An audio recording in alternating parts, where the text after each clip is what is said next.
Les meubles peuvent avoir une histoire bien particulière et c'est le cas pour celui que l'on nomme abusivement Bureau de Robespierre.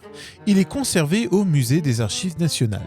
Ce meuble a appartenu à Louis XV.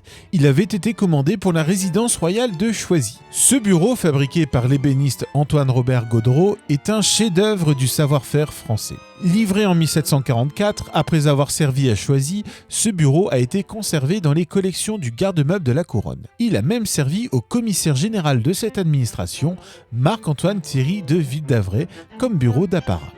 En 1793, le comité de salut public le saisit pour l'utiliser. Les insignes royaux qui ornaient ce meuble ont été remplacés par des symboles révolutionnaires, notamment des bonnets phrygiens. La légende affirme que Robespierre a passé ses dernières heures allongé sur ce bureau dans la nuit du 27 au 28 juillet 1794, après les événements de l'hôtel de ville où il a été gravement blessé à la mâchoire. Des œuvres d'art, comme celles de Lucien-Étienne Mélingue et d'André-Émile Larcher, ont immortalisé cet instant tragique.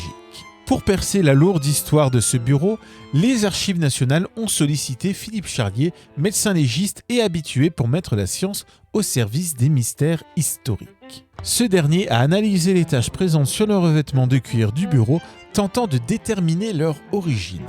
Initialement déçu par des prélèvements peu probants, Philippe Charlier a réitéré son examen 3 ans plus tard, utilisant des techniques plus avancées. Les dernières analyses récentes ont révélé que les taches sur le bureau contenaient de l'hémoglobine, confirmant ainsi la présence du sang humain. En examinant les résidus, le chercheur a même identifié des traces de liquide céphalo-rachidien, suggérant que Robespierre avait été blessé ce jour-là. Ces résultats corroborent des témoignages contemporains sur les circonstances de sa mort et sur son état après la blessure.